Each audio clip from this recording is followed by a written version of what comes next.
আপনার জন্যই আমার এই অবস্থা। এই অভিশাপ থেকে কবে মুক্তি পাবেন আপনি?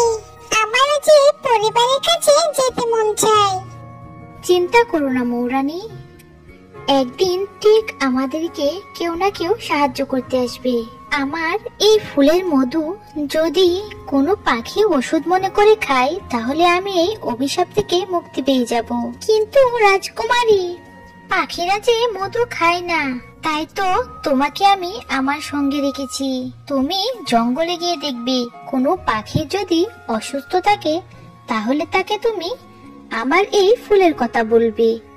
সে যদি এই ফুলের মধু খায়, তাহলে আমিও তুমি মুক্তি পেয়ে যাব। আর তোমার কথা তারা বিশ্বাস করবে, কারণ তুমি ফুলের মধুর রাজা।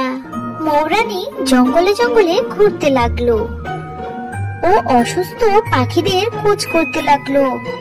তখন সে একটা টুনির দেখা পায় ও সে টুনিকে জিজ্ঞেস করলো, কি ব্যাপার টুনি, তোমার কি হয়েছে? আমি উড়তে গিয়ে পড়ে গেছি।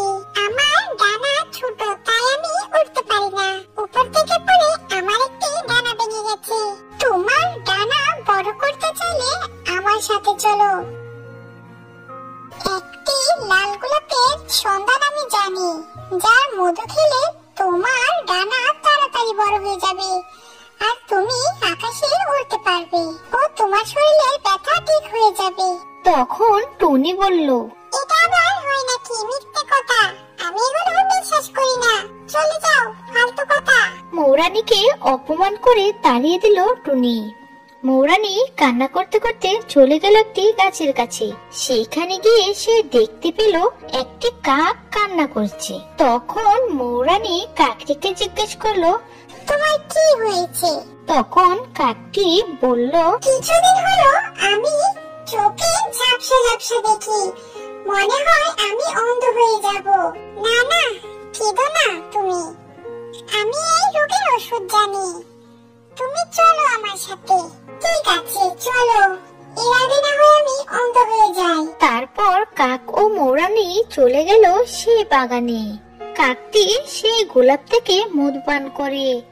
তারপর এক নিমিষে সেখান থেকে একটি সুন্দরী পরী বেরিয়ে আসে। সেই পরীকে একটি সাধু অভিশাপ দিয়ে ফুল বানিয়ে দিয়েছিল। এখন সে মুক্ত। তারপর পরী তার জাদু দিয়ে কাকের চোখও ভালো করে দেয়। তে সবাই খুশি হয়ে যায় ও সবাই তাদের পরিবারের কাছে ফিরে যায়। বন্ধুরা, আমাদের এই গল্পটি ভালো লেগে থাকলে আমাদের চ্যানেলটিকে অবশ্যই একটি লাইক করে সাবস্ক্রাইব করে পাশে থাকবেন।